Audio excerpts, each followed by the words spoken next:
Ayo sholat, ayo sholat, ayo sholat,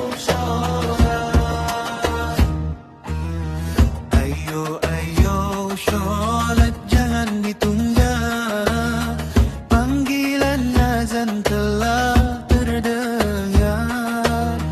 Tinggalkan dulu semua urusan, mari menghadap Allah yang maha besar. Basuh wajah dan tanganmu, sucikan hati di dalam kalbu. Langkahkan kaki menuju masjid, mencari ridha dan kasihnya.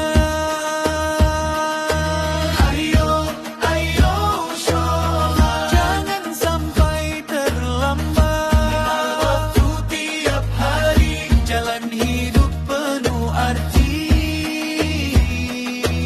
Ayo sholat, hati jadi lebih kuat. Dekat pada Sang Pencipta, hidup indah penuh cinta.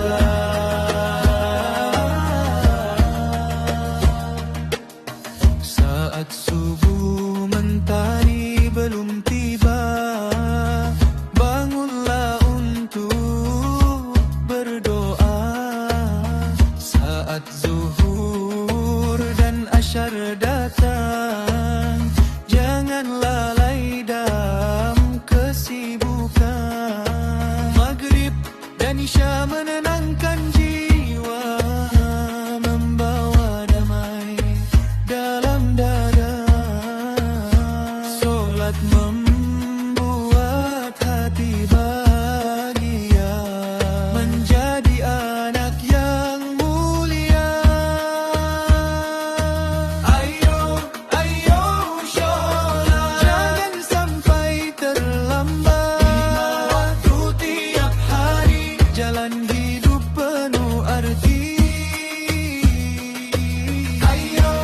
Ayo sholat, hati jadi lebih kuat. Dekat pada Sang Pencipta, hidup indah penuh cinta.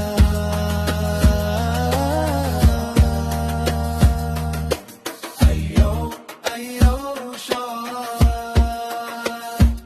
ayo sholat.